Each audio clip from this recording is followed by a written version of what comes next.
Sound like a good idea from where I'm standing, I have to say. Sure. Quite sure what else, we can do. La voix de la princesse Anne, longtemps considérée comme le battement de cœur paisible du devoir royal, a brisé des décennies de silence dans le lieu le plus inattendu, Balmoral. Le château niché au cœur des collines écossaises brumeuses a toujours été le refuge de la famille royale à l'abri de la surveillance publique incessante. Mais ce soir-là d'été, ces murs anciens sont devenus le théâtre de l'un des affrontements les plus explosifs de la monarchie moderne. Tout a commencé de manière assez anodine, une réunion de famille, une tradition destinée à apaiser les relations tendues après des événements publics. Pourtant, l'air était chargé de griefs non exprimés. Les tabloïds britanniques regorgeaient de spéculations sur les dissensions au sein de la famille royale et dans le monde entier, les gros titres mettaient en doute la capacité du roi Charles à unifier une monarchie en proie à des scandales. Dans ce contexte, Anne s'est imposée non pas comme une princesse obéissant au protocole, mais comme une fille, une sœur et une gardienne de l'intégrité royale prête à affronter la trahison de front. Ces mots étaient de plus tranchants que le vent des Highlands. J'ai gardé ma langue trop longtemps. Trop c'est trop. Les personnes assises, le roi Charles, la reine Camilla et leurs proches collaborateurs restèrent muettes de stupeur. Pendant des années, Anne avait été le cheval de bataille stoïque de la monarchie assumant des centaines d'engagements sans se plaindre. Mais sa patience avait désormais été mise à rude épreuve. Elle accusait Charles et Camilla d'avoir orienté la monarchie vers une version privilégiant les manœuvres politiques aux traditions. Ce moment coïncidait avec une vague plus large de critiques publiques visant l'immixtion de la famille royale dans la politique. Les médias internationaux venèrent de rapporter les rencontres controversées de Charles avec des milliardaires du secteur technologique et des dirigeants africains au sujet d'accords verts, environnementaux, que beaucoup qualifiaient de néocoloniaux. Anne, consciente de la perception internationale de ces accords, a averti son frère qu'il risquait de faire de la couronne une mascotte d'entreprise plutôt qu'un symbole national. Mais Anne ne contestait pas seulement l'influence politique. Elle s'inquiétait aussi de son influence personnelle. Elle exprima ses inquiétudes quant à la façon dont l'ascension discrète mais stratégique de Camilla avait créé une atmosphère de palais où la loyauté envers la tradition s'érodait. Les titres étaient distribués comme monnaie d'échange, les cadres supérieurs remplacés par des alliés de Camilla et des décisions cruciales prises sans consulter les membres clés de la famille. Selon des sources royales présentes ce jour-là, Camilla était assise impassible mais ses yeux trahissaient une lueur de peur. Charles, au contraire, paraissait las, presque vaincu. Il savait qu'Anne ne s'en prenait pas à la colère. Elle mettait à nu les vérités dérangeantes que la monarchie avait longtemps tenté de dissimuler. Le moment n'aurait pas pu être plus mal choisi. La même semaine, CNN et The Guardian ont enquêté sur des allégations selon lesquelles certaines œuvres caritatives royales auraient mal géré des fonds liés à des donateurs controversés du Moyen-Orient. Les critiques ont remis en question le jugement de la monarchie et ont laissé entendre que les divisions au sein de la firme se creusaient. L'intervention d'Anne a jeté de l'huile sur le feu qui menaçait déjà de saper l'image publique de la couronne. Derrière les portes closes, Anne invoqua le souvenir de leur défunte mère. « Tu réécris son héritage » aurait-elle dit à Charles, la voix chargée à la fois de tristesse et de défi. « Tu as transformé un pardon temporaire en couronne permanente. » Sa déclaration eut un écho bien au-delà de ces murs de pierre. En quelques jours, des rumeurs émanant de conseillers du palais commencèrent à circuler dans la presse, laissant entrevoir un bouleversement radical dans la dynamique royale. L'opinion publique, déjà inquiète face à la crise du coût de la vie et désillusionnée par les élites politiques, vit dans la prise de position d'Anne un symbole de résistance à des privilèges bien ancrés. Et pourtant, aussi dramatique que fut la confrontation de Balmoral, elle ne constituait que la première salve de la campagne d'Anne visant à lever le voile sur l'ascension contestée de Camilla. Ce qu'elle allait révéler ensuite, impliquant les doutes intimes de la reine Élisabeth II elle-même, menaçait de bouleverser les fondements mêmes de la légitimité de Camilla. Alors que les paroles de la princesse Anne résonnaient encore dans les couloirs de Balmoral, une révélation encore plus explosive commença à faire surface, susceptible de bouleverser le récit officiel de l'accession de Camilla au titre de reine consort. Pendant des décennies, le monde a cru que la reine Élisabeth II avait donné sa bénédiction sans équivoque à Camilla pour qu'elle prenne le titre. Mais Anne, désormais enhardie par sa confrontation, a révélé le contraire. À voix basse, lors de conversations privées avec deux proches collaborateurs, Anne a raconté les véritables sentiments de sa mère durant les derniers mois de sa vie. Selon Anne, la reine n'a jamais pleinement adhéré à l'idée de Camilla comme reine consort. Elle y a plutôt vu un compromis hésitant, un acte de pragmatisme plutôt qu'une approbation sincère. Elle m'a dit clairement, se souvient Anne, que Catherine était celle qui incarnait l'avenir de la couronne. Camilla, disait-elle, était un apaisement nécessaire et non un choix de cœur. Cette révélation a bouleversé l'image soigneusement construite de la monarchie. Le message du jubilé de platine de la reine qui confirmait publiquement le futur titre de Camilla apparaissait désormais moins comme un vœu sincère que comme une capitulation face aux pressions internes et externes. Les factions politiques au Royaume-Uni milient depuis longtemps pour un front royal uni afin de stabiliser une nation sous le choc du Brexit, de la Covid-19 et des débats en cours sur l'indépendance de l'Écosse. Mais en privé, la reine avait exprimé ses craintes que le passé controversé de Camilla ne hante la monarchie pendant des décennies. Cette affirmation a pris de l'ampleur lorsque les médias internationaux ont commencé à revisiter les archives du règne d'Élisabeth. Le New York Times a souligné que la reine avait toujours gardé une distance subtile avec Camilla lors des événements publics. Le Times de Londres a rapporté une note confidentielle divulguée par des sources proches du palais dans laquelle de hauts courtisans avaient débattu de la stratégie de réhabilitation de l'image publique de Camilla dès 2003, soit une décennie avant l'acceptation publique de la reine. L'affirmation d'Anne a également suscité un malaise croissant au sein de l'opinion publique. Au vu des nouveaux sondages montrant un déclin du soutien à Camilla et une faveur écrasante pour Kate Middleton, la duchesse de Cambridge, la révélation d'Anne semblait presque prophétique. Ce n'était pas personnel, a souligné Anne à ses conseillers. Il s'agissait d'héritage d'assurer la survie de la couronne dans un monde qui ne respecte plus les traditions. Mais ce n'était pas seulement l'avis d'Anne. Des rapports ont fait état de conversations entre la reine Elisabeth et le Premier ministre Boris Johnson durant son mandat. Le défunt monarque aurait exprimé des inquiétudes quant au manque de sérieux de Camilla pour incarner la monarchie au XXIe siècle, notamment dans un contexte de montée des sentiments anti-monarchistes en Australie et au Canada. Lors de sa confrontation à Balmoral, Anne rapporta directement à Charles les paroles de sa mère « Tu as transformé un compromis en couronnement ». Ce n'est pas ce qu'elle voulait. Les personnes présentes décrivirent le visage du roi comme blême, les jointures blanches, tandis qu'il agrippait la coudoir de son fauteuil. Pour la première fois, Charles apparaissait vulnérable, pris entre l'ombre de la désapprobation de sa mère et la réalité de la légitimité contestée de son épouse. Pendant ce temps, Camilla restait silencieuse, le regard fixé au sol. Mais ceux qui connaissent son instinct politique suggèrent qu'elle était déjà en train de calculer les mesures à prendre pour traverser la tempête. Ses alliés médiatiques, notamment certains chroniqueurs du Daily Mail, ont entrepris une défense préventive présentant Anne comme déconnectée de la réalité et présentant ses révélations comme des souvenirs amers. Pourtant, la crédibilité d'Anne restait inattaquable. Connue comme la membre de la famille royale la plus travailleuse, elle avait passé des décennies à gagner le respect du public. Elle n'avait rien à gagner à s'exprimer et peut-être même tout à perdre. Il ne s'agissait pas seulement d'une querelle familiale, c'était une crise existentielle pour la monarchie. Si le public en venait à croire que la position de Camilla résultait non pas de la bénédiction sincère de la reine, mais d'un opportunisme politique, l'autorité morale de la couronne pourrait être irrémédiablement compromise. Et ce n'était que le début. Anne allait révéler une vérité encore plus sombre, le pacte que Charles aurait conclu pour s'assurer le titre de Camilla lors du scandale le plus tumultueux de son règne. À mesure que les révélations s'accumulaient, il devint évident que les révélations d'Anne n'étaient pas motivées par l'amertume, mais par un engagement indéfectible envers l'intégrité de la monarchie. Pourtant, les plus stupéfiantes de ces révélations ne concernaient pas des conversations secrètes ou des opinions enfouies, mais un accord secret liant l'ascension de Camilla à l'un des épisodes les plus honteux de l'histoire royale, le scandale du prince Andrew. Selon Anne, au plus fort de l'affaire Epstein, alors que l'association du prince Andrew avec Jeffrey Epstein et les allégations d'inconduite sexuelle avaient laissé la monarchie sous le choc, Charles proposa un compromis glaçant. Il proposa une solution à la reine Elisabeth en échange d'un retrait discret mais décisif d'Andrew de la vie publique. Camilla recevrait l'aval de la reine pour devenir reine consort. Ce n'était pas écrit, mais c'était entendu, dit Anne à ses assistants à voix basse. « Occupez-vous d'Andrew, sauvez la monarchie, et elle obtiendra sa couronne. » L'accord aurait été conclu début 2020, alors que l'indignation publique suscitée par la tristement célèbre interview d'Andrew sur BBC Newsnight atteignait son paroxysme. Selon un courtisan de haut rang qui s'est confié au Guardian sous couvert d'anonymat, la reine, profondément préoccupée par la survie de l'institution, a accepté à contre-cœur la proposition de Charles. Elle percevait la disgrâce d'Andrew comme une menace existentielle et considérait l'offre de Charles comme le seul moyen viable de protéger la crédibilité de la couronne. Mais Anne voyait les choses différemment. Pour elle, la transaction n'était pas un coup de maître de la stratégie royale, mais un pacte faustien qui échangeait un scandale contre un autre. « Vous n'avez pas réparé le problème », aurait déclaré Anne à Charles à Balmoral. « Vous avez repensé le tout et appelé cela de la stabilité. » Le moment choisi pour cette révélation était particulièrement incendiaire. Quelques jours seulement avant la confrontation avec Anne, de grands journaux britanniques, dont The Telegraph, avaient rapporté de nouveaux développements dans les déboires judiciaires d'Andrew, avec de nouvelles allégations selon lesquelles des représentants du palais seraient intervenus dans des accords judiciaires pour éviter de nouveaux embarras. La réaction du public fut immédiate, ravivant l'examen minutieux du jugement de la famille royale.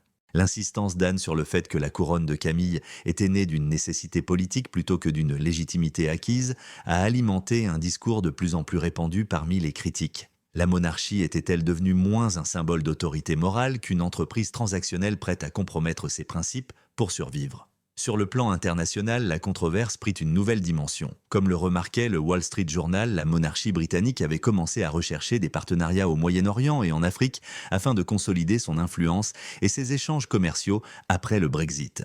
Les critiques suggérèrent alors que ces efforts reflétaient la même mentalité transactionnelle qu'Anne condamnait au sein de la famille. Les défenseurs de Camilla, notamment ceux des médias de droite, ont riposté.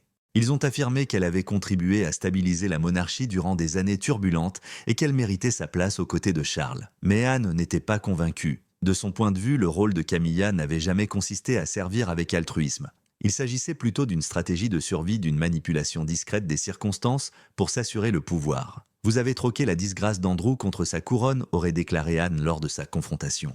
Mais le prix à payer n'était pas seulement pour Andrew, c'était la confiance du peuple. Ces mots planaient comme une malédiction. Pendant des années, les observateurs royaux avaient spéculé sur des accords secrets au sein du palais, mais les révélations d'Anne donnèrent à ces théories un poids sans précédent. Alors que la famille était sous le choc de cette révélation, une question subsistait dans l'esprit même des monarchistes les plus convaincus: si le titre de Camilla avait été obtenu grâce à des accords politiques et des sacrifices familiaux, son règne était-il vraiment légitime ? Cette question allait bientôt s'approfondir lorsqu'Anne tourna son attention vers le problème qu'elle considérait comme le plus sacré, le caractère sacré des lignées royales et la tentative choquante de Camilla d'étendre encore plus son influence en recherchant des titres de noblesse pour sa propre famille. Pour la princesse Anne, la survie de la monarchie ne résidait pas dans des accords rusés ou des compromis discrets, mais dans la tradition, le sacrifice et le caractère sacré et inviolable des lignées royales. Ainsi, lorsque Camilla aurait entrepris de faire pression pour obtenir un titre de noblesse pour son fils Tom Parker Bowles, la frustration d'Anne s'est transformée en fureur. Aux yeux d'Anne, il s'agissait de plus qu'une simple violation du protocole. C'était une menace existentielle pour les fondements mêmes de la monarchie. Les titres royaux n'étaient pas des faveurs politiques à distribuer en récompense de la loyauté. Ils étaient sacrés acquis au fil des générations de sang et de service. C'est le sang royal qui donne les titres, pas les mariages royaux, aurait déclaré Anne lors d'un échange familial tendu. Cette accusation est apparue alors que la presse internationale mettait en lumière de nouvelles allégations de favoritisme au sein de la famille royale. Le Washington Post a publié un article soulignant l'influence croissante de la belle famille sur les monarchies du monde entier, désignant la famille de Camilla comme un symbole de la frontière floue entre devoir et intérêt personnel. Le moment choisi pour l'accusation d'Anne a donné une urgence nouvelle à ce récit. Selon des sources proches du palais, Camilla avait discrètement suggéré à Charles que Tom, son fils issu de son premier mariage, reçoive un titre honorifique de comte ou de baronnie. Ce ne serait pas ostentatoire, mais juste assez pour refléter sa présence encourageante dans la vie royale, mais pour Anne, c'était un affront direct à des siècles de tradition royale. Même Charles semblait mal à l'aise, pris entre la femme qu'il aime et sa sœur dont la loyauté n'avait jamais faibli. Des voix s'élevèrent, des portes claquèrent. Les courtisans murmurèrent que cette dispute était plus animée que jamais depuis l'époque de la rupture publique de Charles et Diana. Derrière les murs du palais, une bataille philosophique faisait rage. Camille et ses partisans soutenaient que la monarchie devait évoluer pour refléter les familles recomposées modernes. Anne rétorquait que l'évolution ne devait pas signifier la dilution de principes séculaires. Une fois qu'on ouvre la porte au favoritisme, à la réécriture du protocole, où s'arrête-t-on, aurait averti Anne. Et ensuite, des titres pour les amis, pour les alliés politiques. Ces inquiétudes ont trouvé un écho au-delà de la famille. Les réseaux sociaux ont été le théâtre de débats sur ce que représente la monarchie au XXIe siècle. Certains soutenaient les efforts de modernisation de Camilla, mais beaucoup d'autres se sont rangés du côté d'Anne, saluant sa défense de la tradition à une époque perçue comme une érosion morale. Pendant ce temps, au sein du Commonwealth, le ressentiment couvait. Des nations comme la Jamaïque et la Barbade, déjà en proie à des doutes quant à leur lien avec la couronne, voyaient dans cette controverse une preuve supplémentaire du décalage entre une institution et ses propres valeurs déclarées. Le combat d'Anne ne portait pas sur un seul titre. Il s'agissait de préserver l'essence même du service royal contre un népotisme rampant. Et tandis qu'elle tenait bon, même les plus ardents défenseurs de Camilla peinaient à interpréter ces revendications autrement que comme de l'opportunisme. Mais l'aspect le plus effrayant de la campagne d'Anne restait à venir. car elle allait révéler comment l'influence de Camilla s'étendait bien au-delà des titres et jusque dans les archives qui abritent l'histoire royale où la voix de la princesse Diana était réduite au silence dans un effacement discret et calculé du passé. Si les révélations de la princesse Anne sur les titres et les tractations politiques ont ébranlé la monarchie, la suite l'a frappée au plus profond d'elle-même. Selon Anne, l'influence de la reine Camilla ne se limitait plus à des conversations privées ou à des manœuvres subtiles.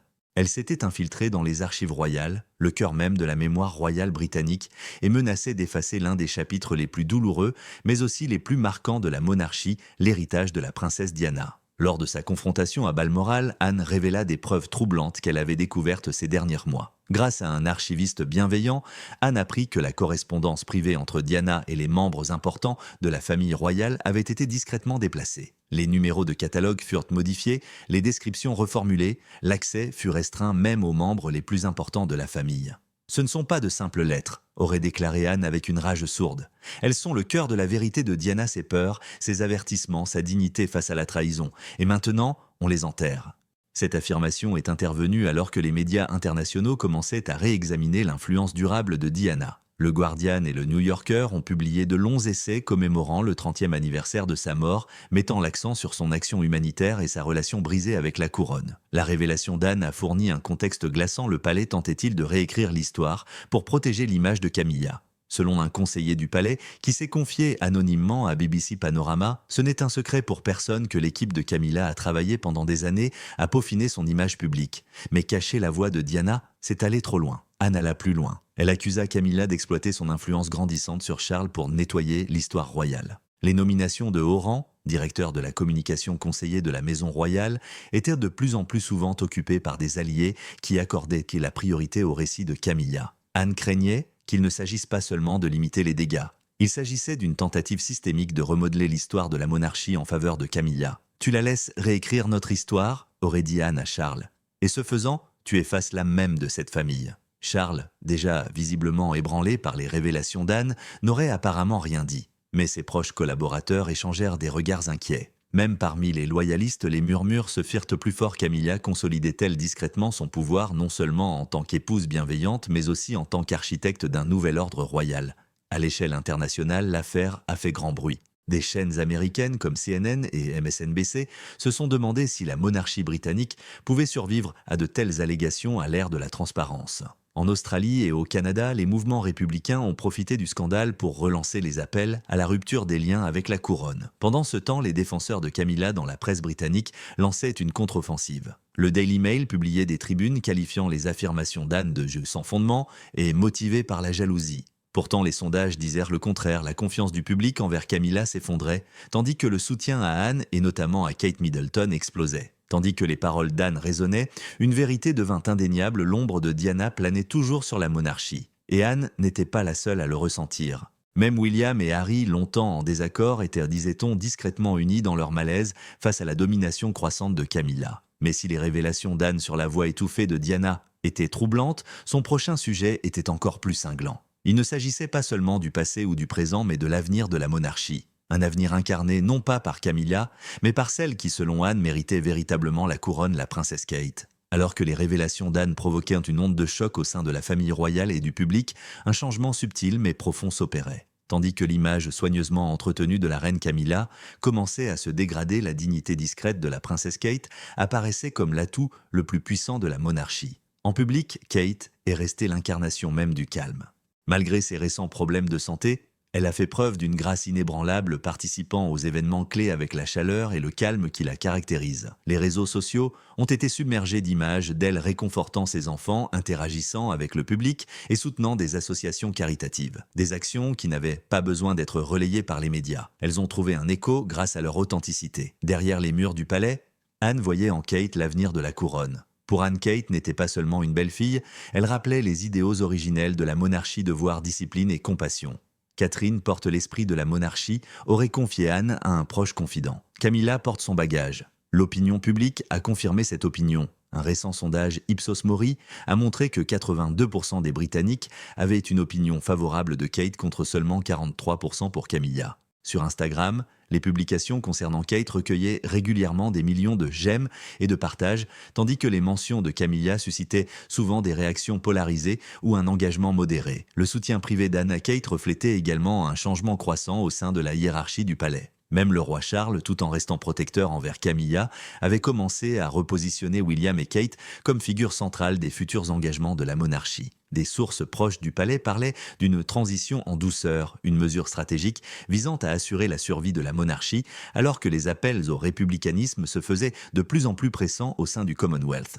Mais le rôle d'Anne ne se limitait pas à un soutien silencieux. Des rumeurs suggéraient qu'elle envisageait sa décision la plus audacieuse s'exprimer publiquement. Pendant des décennies, Anne avait été le soldat le plus discipliné de la monarchie, déclinant notoirement les interviews et les propositions de mémoire. Mais aujourd'hui, alors que la couronne traversait une crise existentielle, elle serait en pourparlers avec des journalistes de confiance au sujet d'un éventuel documentaire ou d'un livre révélateur. Elle ne cherche pas à se venger, a déclaré un haut fonctionnaire au Times, elle recherche la vérité. Car Anne a vu l'institution plier, se cacher et faire trop de compromis. Les implications étaient stupéfiantes. Qu'une membre de la famille royale de l'envergure d'Anne s'exprime serait sans précédent, plus puissant que les mémoires de Harry, plus dommageable que n'importe quelle révélation de presse à scandale. Cela pourrait déclencher une prise de conscience au sein de la firme, faisant éclater au grand jour des secrets longtemps enfouis et transformant à jamais la perception de la monarchie par le public. Camilla, consciente de cette menace imminente, aurait intensifié ses efforts en coulisses pour consolider sa position.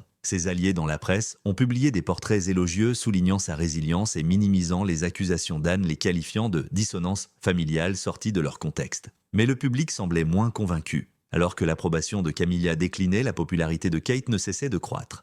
Des fresques murales à l'effigie de la princesse de Galles étaient apparues partout à Londres. Des éditoriaux du Guardian et même de médias historiquement sceptiques comme The Independent la qualifièrent de pilier d'une monarchie en transition. Ce changement de pouvoir discret a eu un écho au-delà du Royaume-Uni. En Australie, où le sentiment républicain est en plein essor, les commentateurs ont souligné que la tournée diplomatique de Kate et William en début d'année avait davantage contribué à consolider la pertinence de la couronne que toute autre initiative royale antérieure. Tandis qu'Anne observait ces événements se dérouler, elle se retrouva face à un choix rester la gardienne de la tradition royale en coulisses ou s'affirmer comme la conscience morale de la monarchie. Dans un cas comme dans l'autre, son prochain geste pourrait déterminer l'avenir de la couronne. Et tandis que le monde attendait une question, persistait dans l'air comme un nuage d'orage au-dessus du palais de Buckingham, la princesse Anne allait-elle rendre son verdict public et déclencher un règlement de compte royal sans précédent dans l'histoire ?